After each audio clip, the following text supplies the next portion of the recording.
Travel along, Catholic pilgrims, as we read letters from the voyages of St. Frances Cabrini as she traveled around the Western Hemisphere sharing the good news of Christ. Welcome back, Catholic pilgrims, to our next voyage.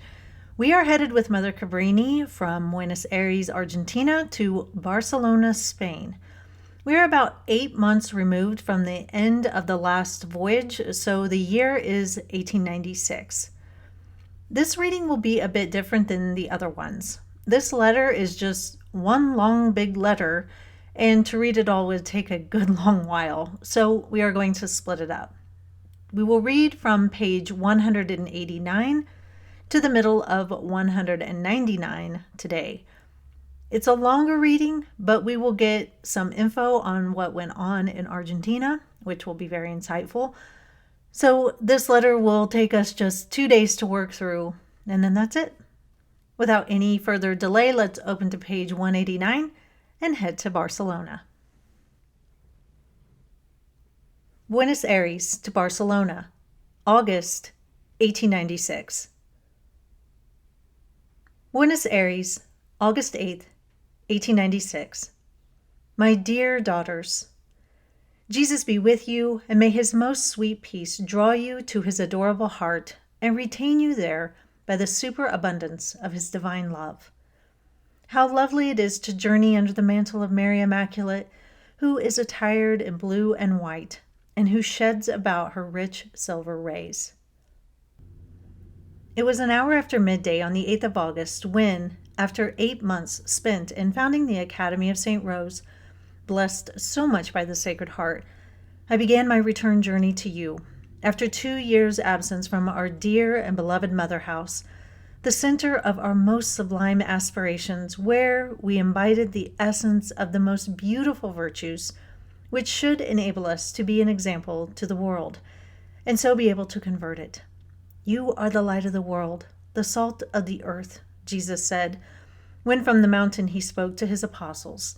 And you, missionaries of the Sacred Heart, belong, in a certain measure, to the apostolic family. Have you not to continue the apostolate of the great mission of Christ? To you also is entrusted the mission of being the salt of the earth and the light of the world. How can we accomplish such a difficult and sublime task?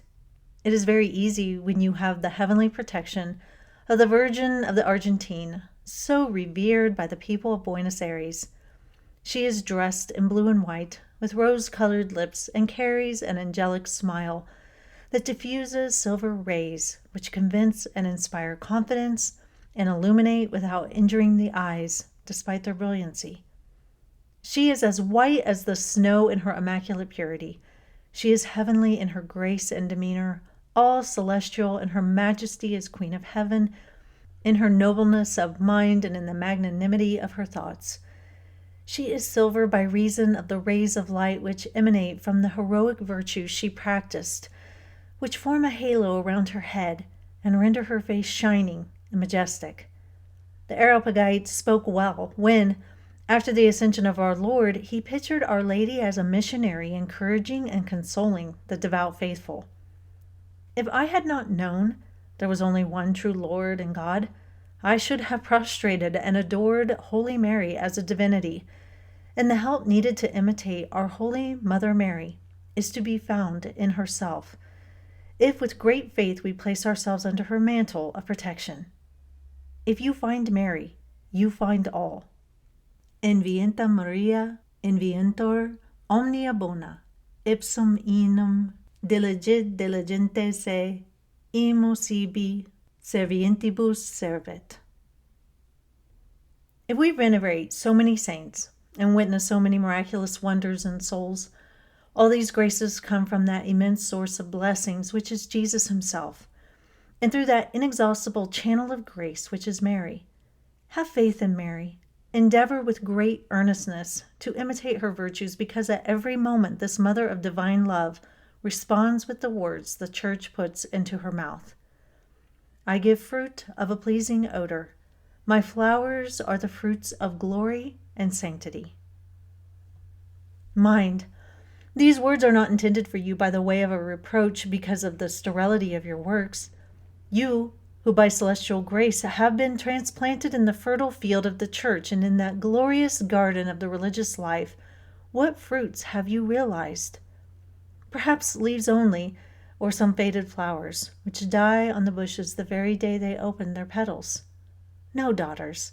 Henceforth, let there be seen in you true devotion to Our Lady, our mother and foundress. That devotion consists in the imitation of her great virtues.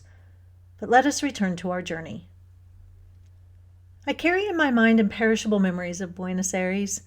Having arrived on the 10th of December, after having crossed the Pampas from Mendoza to the River de la Plata, I did not know where to go, not knowing anyone except Reverend Father Brogi, with whom I had become acquainted 2 years previously when he passed through Genoa, having been sent by Reverend Father Rinaldi to say Mass at our convent, the latter having acted as chaplain to us at the beginning of our foundation in Genoa.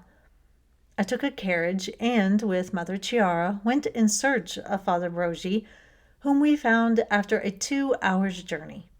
He received us with every mark of kindness, and after having given us an excellent dinner à Italienne, accompanied us to the Archbishop, Monsignor Ladislao Castellano, who received us like a father and was pleased to begin his episcopate with the foundation of the missionaries of the Sacred Heart in his new and extensive diocese.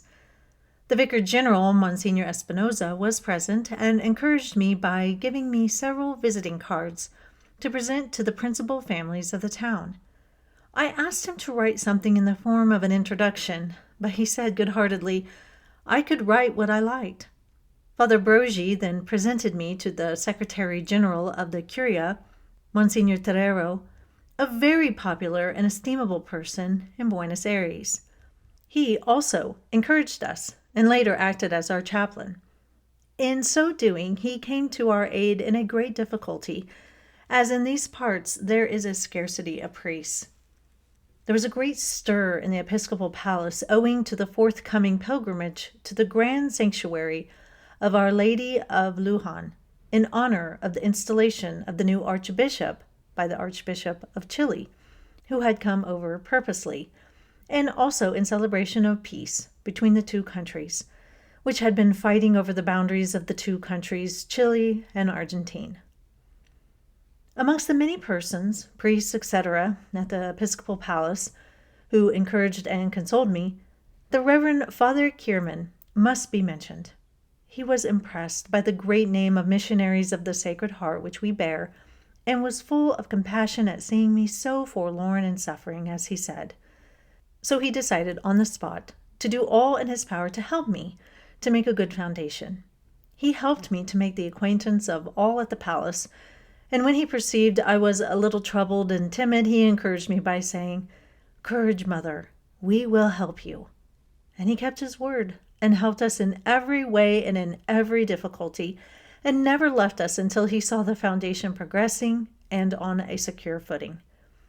Father Kierman is a beautiful soul, and to great knowledge he adds an admirable simplicity.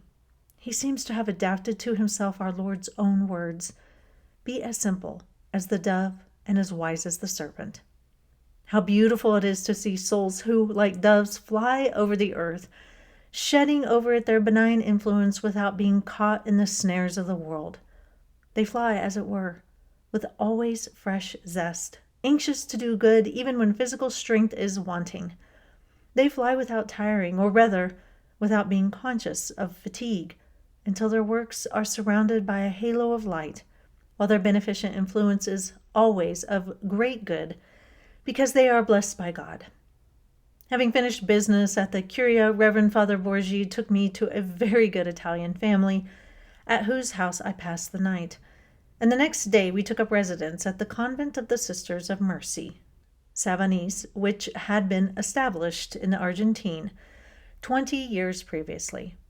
Father Borgi, in his great charity and nobility of heart, gave me all the necessary help to commence the foundation, and came every day to present me to the principal families, and to assist me in getting to know all the parishes of Buenos Aires.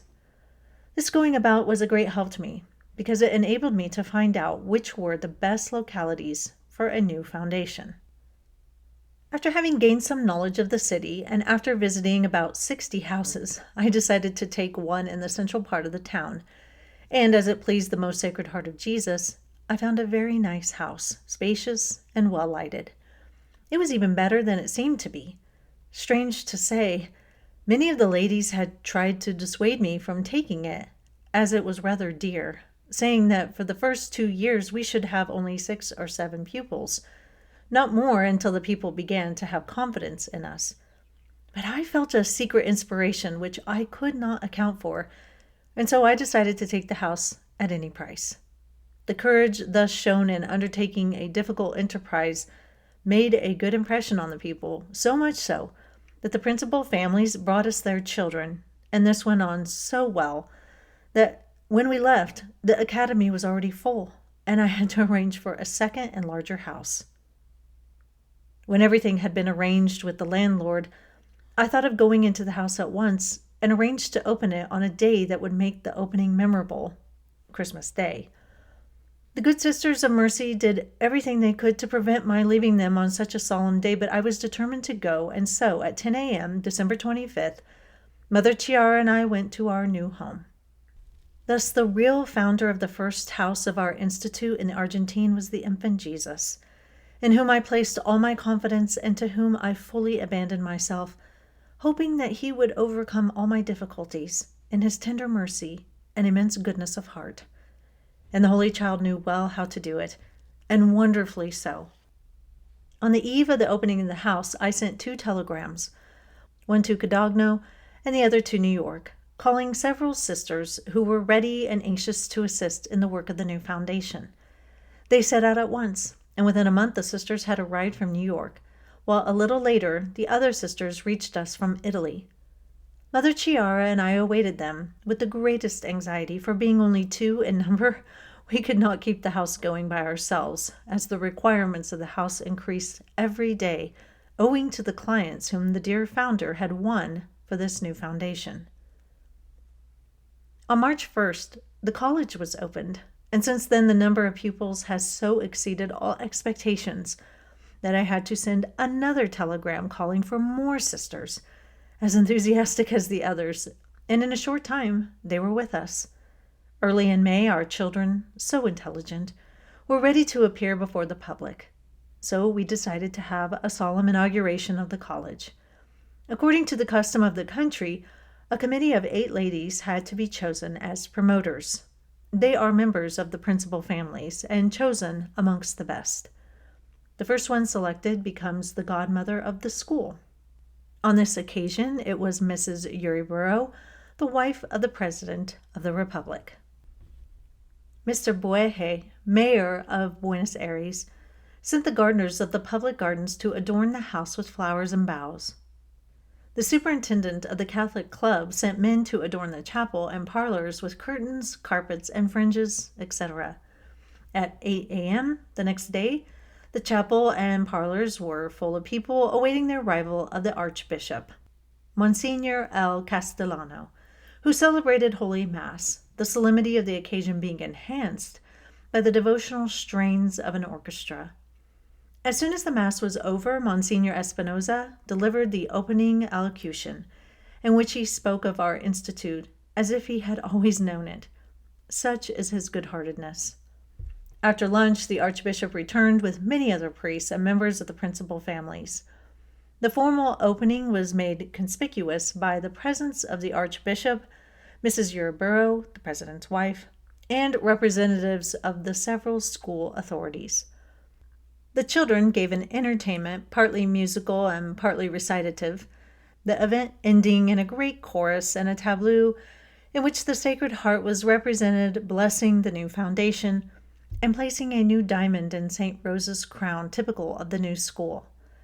The whole function was so pleasing to everybody that a photograph had to be taken. It makes an excellent picture, and I shall bring the photograph to the Mother House. In Buenos Aires, this photograph carries the imprint, the paradise. Before beginning the ceremony in the morning, the Archbishop blessed the altar, which is very artistic and made in the form of a temple. It was presented to us by the rector of St. Michael's, Father John Delaye, a very pious and generous priest who does much good, and who himself possesses and loves solid virtue. He is just one of those souls who lives to do good, and who helps to constitute the real happiness of a country. He saw us at the very commencement, when I was alone with Mother Chiara, and when the house was like a great vase without a single ornament. He immediately sent us 2 candlesticks and a beautiful lamp for the statue of the Sacred Heart, which Maria Brandon, a very good lady, had given us. She helped us a great deal in the beginning and accompanied us in all our visits to the people of the town. The statue of the Sacred Heart was the first to arrive in the house, and I thought I should have gone into ecstasy the first night I was able to recollect myself before that beautiful image that seemed to speak and say to me, "My dear daughter, be quiet. Live trustingly. Put no limit to your faith. I shall see to this house through the intercession of my beloved Rosa." How good, dear, and amiable is the Sacred Heart! One glance alone, one word only, falls deeply into the heart, revives and reassures. We named the college after St. Rose according to the promise I made when I had the pleasure of visiting the relics of the saint in Lima. The saint kept her word. She blessed our voyage, our arrival in Buenos Aires, and the foundation, and she still continues to bless the school, for which reason I leave it without any anxiety. Everyone is pleased at the name of St. Rose being given to the school, as she is patron of the republics of South America. I should love very much to be able to perpetuate this lovely title, or the new foundation itself, by building a beautiful sanctuary in her honor. I would do it at once if I were able to find a soul so good and generous as to give me the means with which to do it. Not knowing where such a kind person is to be found, I shall engage the wonder worker herself to find a benefactor and bring him or her to me. Whilst I have been telling you about the new foundation, we have already done a good part of our journey. We have reached Montevideo, where the steamer stopped, and I, with my little angel companion, got into the captain's tender to go ashore under the guidance of a kind gentleman, to whom the captain had recommended us, and who took care of us and showed us the way to the cathedral. In a very short time we found God's house, where we were able to receive Holy Communion, which will satisfy us on our voyage at least as far as Las Palmas in the Canary Islands, where we hope again to receive the living God of the altar, Jesus Christ our love, so that he may fortify and comfort us for the rest of our voyage. At Montevideo, we were also able to hear Mass and thus comply with the Sunday precept. We assisted also at the Pontifical Mass, which was celebrated to implore the glorification of the Venerable Gianelli, founder of the Sisters del Orto and Bishop of Bobbio. We then visited the city for a little while, which is well worth seeing. There are beautiful roads, spacious squares, sumptuous monuments, and splendid gardens. All its features gain much from the fact that the city is built on a hill almost surrounded by the sea on either side. It presents an enchanting view, combined with excellent climate. It is a rather large place, but not too thickly populated. The commerce is not great, as the city is near Buenos Aires, which monopolizes everything on account of the immense progress made there every day. Montevideo is lovely, and we like it because it is laid out in European style. But Buenos Aires is beautiful and large, and if today it is not in accord with our taste, the reason is only because in its vastness it is a mixture of good and bad.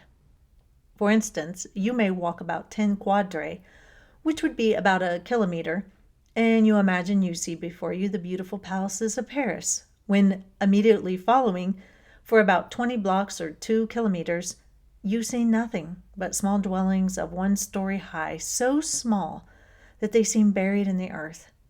After another long journey, one finds beautiful, sumptuous palaces, the Recoleta, and, more especially, the Street Alvear, which are really charming.